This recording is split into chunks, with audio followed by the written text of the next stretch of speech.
Agora nós continuamos falando sobre o assunto de imunização com o infectologista Marcelo Otsuka. Muito bom dia, seja bem-vindo, doutor, aqui ao Jornal da Manhã, segunda edição. Como nosso repórter Michael Mendes vinha falando, agora sim aqui em São Paulo já temos a aplicação da dose em adolescentes, mas também a partir de hoje começou a aplicação em idosos e imunossuprimidos. E aí fica aquela grande discussão, né, doutor? Coronavac, existem alguns indícios de que pode ser menos eficaz a sua imunização em idosos e fica aquela questão, qual é essa terceira dose, qual é o imunizante que é ou não mais confiável? Bom dia, Mariana, bom dia, William, prazer estar com vocês aqui. A primeira coisa que a gente precisa dizer é que nós tivemos, sim, uma boa resposta com a Coronavac, com redução do número de casos de uma forma importante. A gente sabe que ao longo do tempo, nós apresentamos, sim, uma queda, principalmente os mais idosos, uma queda na resposta a todas as vacinas. Tanto a Coronavac, a Pfizer, a AstraZeneca, a Janssen, todas elas têm uma queda na resposta imunológica, tá? O que se discute muito é que os estudos em vida real sugerem que a resposta vacinal, principalmente acima de 90 anos com a Coronavac, é uma resposta, a princípio, menor do que a resposta, por exemplo, com a da AstraZeneca, tá? Mas, por outro lado, nós não temos estudos adequados de associação de vacinas. O que nós temos em relação à Coronavac, nós temos alguns estudos que mostram que a terceira dose da própria Coronavac, para quem recebeu 2 doses iniciais da Coronavac, tem uma resposta em torno de 2,5 vezes maior do que quem teve após a segunda dose, né? Então, isso é um dado muito bom para a gente. Em relação à AstraZeneca, nós ainda não temos muitos estudos em relação à terceira dose. A gente tem alguns de associação da terceira dose da Pfizer com da AstraZeneca, que parece que tem uma melhora também na resposta imunológica quando é dada a Pfizer depois da AstraZeneca. Como a gente vai falar? Mas estudos de associação são difíceis, nós temos poucos dados. Então, a princípio é bem aceito ainda receber a Coronavac. Bom, eu queria agora até aproveitar a sua participação aqui no Jornal da Manhã, segunda edição, e trazer uma reportagem, porque nós estamos agora nesse período de feriado prolongado. Nós estamos com feriado prolongado e aí nós observamos no Rio de Janeiro as praias lotadas, aqui em São Paulo os bares lotados, as praias de São Paulo também lotadas e como se a vida estivesse voltando ao normal. O senhor, como infectologista, acompanhando os números da vacinação com os números da realidade que nós estamos enfrentando em função da variante Delta, como o senhor avalia esse momento? Isso é um problema sério para a gente discutir. A variante Delta, ela é muito mais transmissível, ou seja, ela é muito mais capaz de provocar infecção e, consequentemente, nós teremos muito mais gente doente com quadro grave. Como a gente comentou, todas as vacinas, após 6 a 8 meses, já demonstram uma queda importante na resposta imunológica. Ou seja, nós temos uma população que é a população de maior risco, os idosos, que começam a ficar suscetíveis de novo a infecções. A infecção pelo coronavírus, e por isso até a proposta da terceira dose. Então, este momento, ainda mais com a taxa de transmissão que nós temos no Brasil hoje, ainda não é a hora de nós deixarmos de tomar os cuidados necessários. Então, podemos ir numa praia, podemos fazer alguma coisa, desde que a gente continue respeitando as medidas de uso de máscara, distanciamento, porque senão nós corremos um sério risco de termos um aumento de casos importante de novo. Eu queria só fazer uma pequena observação, ou melhor, um questionamento ao senhor sobre a imunidade. Seja de uma vacina da Pfizer, do Butantan, enfim, ou até mesmo a imunidade natural, nós conseguimos hoje dizer, olha, a imunidade mínima que nós temos numa pessoa é de 2 meses ou 3 meses, independente se ela pegou o Covid ou foi vacinada, completou o ciclo de vacinação. Ou não, cada indivíduo está respondendo de uma forma. Ou seja, algumas pessoas ficam apenas 1 mês, a outra 8 meses. A gente já tem esse tipo de estudo? Nós temos alguns estudos, sim.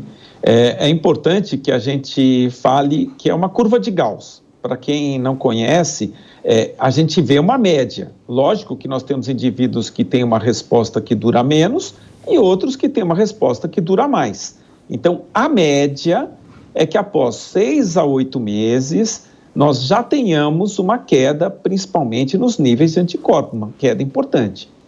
É verdade que as vacinas para o coronavírus, elas são principalmente uma resposta celular, mas nós temos observado uma correlação dos anticorpos com essa resposta celular, e por isso que a gente acaba avaliando os anticorpos, apesar de não ser a melhor técnica, né?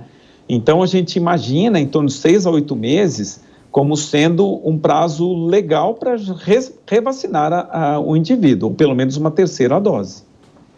Doutor, nós temos o Ministério da Saúde que, a princípio, indicou que essa terceira dose deveria ser feita ou com os imunizantes da AstraZeneca e da Pfizer. Por outro lado, nós temos São Paulo e Rio de Janeiro, que já autorizaram que essa terceira dose seja feita com a Coronavac. Eu gostaria mais uma vez que o senhor reforçasse, para que ficasse claro na cabeça das pessoas, há perigo ou não nesse tipo de mistura? Nós ainda estamos estudando muitas dessas vacinas e a associação delas. Tem, inclusive, um estudo muito bom em andamento da Escola Paulista, mostrando a associação da Coronavac com as 4 outras depois. A Coronavac, a AstraZeneca, a Janssen e Pfizer. Mas nós temos muito poucos estudos no mundo em relação à associação. Os estudos que nós temos, a princípio de AstraZeneca com Pfizer, que demonstram uma boa resposta sem aumento dos eventos adversos, tá? A terceira dose da mesma vacina, tanto Pfizer, tanto AstraZeneca e a Coronavac, e uma segunda dose da Janssen têm sido estudadas e demonstram, sim, uma melhora na resposta imune, inclusive superior à resposta imune após a segunda dose. Então, nós temos como bem aceito essa terceira dose se repetir o laboratório e a recomendação da Pfizer, ela não tem estudos concretos baseados, mas pela experiência, pelo que a gente tem de poucos estudos, talvez seja até uma opção mais interessante, mas nesse momento o importante é fazer a terceira dose, que seja da Coronavac, que seja a AstraZeneca ou Pfizer, que nós traremos uma resposta imunológica com certeza superior ao que nós tínhamos com as 2 doses anteriores. Doutor, quando o senhor fala sobre esses estudos, sobre essa pesquisa, é claro que no momento de crise como nós estamos vivendo, nessa guerra contra o vírus, vale tudo para a gente conter, para a gente poder salvar a população. Mas quando o senhor fala assim, me desperta uma curiosidade. Nós ainda podemos ser surpreendidos em função de efeitos colaterais a longo prazo dessas vacinas. Isso é uma realidade? Nós não acreditamos que seja. Pela quantidade de vacinas que foram realizadas, pelo tipo do vírus, né? É diferente de, por exemplo, um vírus da dengue, que ela pode ter alguns eventos adversos mais importantes. As características dessas vacinas, a princípio, e até pela quantidade de vacinas que nós estamos fazendo, a princípio não sugerem que a gente ache algo de diferente ou algum outro problema relacionado a isso. O que nós temos no momento, não tem um risco maior, pelo contrário, elas têm se mostrado muito boas, inclusive na proteção. Doutor, falando sobre variantes, nós temos, semana passada mesmo, acabamos recebendo a notícia aí de uma possível nova variante que vem aterrorizando, que é a variante Mu. O que o senhor pode adiantar para nós sobre essa nova possível variante? Cada vez aparece uma, né? Tem a sul-africana nova, tem uma da Colômbia, nós temos várias variantes aparecendo. Para a gente entender, tem um estudo muito interessante que eles avaliaram 16 indivíduos e ao longo de vários dias durante a doença, eles investigaram as variantes que esses indivíduos tinham. E foram detectadas em cada indivíduo mais de 200 variantes. Então, as variantes sempre vão ocorrer. É natural que os vírus determinem essas variantes. O que acontece é que aquelas variantes que têm uma capacidade de transmissão maior, que têm uma capacidade de fugir à vacina ou à resposta imune, natural no caso, ou que têm a capacidade de provocar uma doença grave, são as que preocupam a gente. Então, todas elas vão nesse caminho. A maioria das vezes são mais infectantes, tá? Essas variantes novas, elas não parecem ser mais infectantes que a Delta, mas a gente precisa de mais estudos para dizer, e a melhor forma de não ter variantes é não ter o vírus circulando. Isso aqui é importante, e para isso é importante vacinar. Essa dá uma segurada é muito difícil, né, doutor? Porque desde o início da nossa fala aqui, nós falávamos da importância da terceira dose, da imunização, da adesão da população às medidas protetivas e sanitárias, né? E hoje nós temos essas aglomerações que estão acontecendo por todo o país, muito em função do feriado prolongado, e ainda temos manifestações marcadas para amanhã, o que pode, por exemplo, na Avenida Paulista, reunir em torno de 2 milhões de pessoas. O que é alarmante, baseado no que o senhor está falando. É muito preocupante. Se nós tivermos como exemplo Estados Unidos, Israel, que eles atingiram uma cota de vacinação importante no começo e depois meio que estabilizaram, estão mantendo em torno de 60% de vacinação completa na população, né? Você vai ver que hoje eles estão com aumento do número de casos e aumento do número de mortes, tá? Será que é porque a vacina está perdendo a eficácia nesses países? Lembrando que nenhum desses países faz a Coronavac também. Nós, no Brasil, ainda estamos em queda. E provavelmente essa queda tem relação com a vacina, porque nada foi feito de diferente. Mas nós também não temos tanto tempo que a gente teve uma cobertura mais ampla da vacinação. Então, será que quando nós chegarmos nos 6 a 8 meses, nós vamos começar a ter aumento de casos também?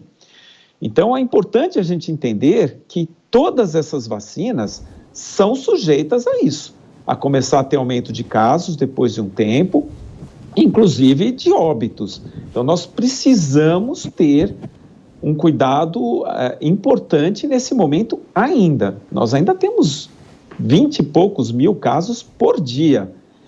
Sem contar os que a gente não faz o diagnóstico. É um número muito alto. Dr. Marcelo Otsuka, infectologista, aqui no Jornal da Manhã, segunda edição. Doutor, mais uma vez, muito obrigada pela sua participação e esclarecimentos. Obrigado, Marcelo. Eu que agradeço o convite. Abraço a todos.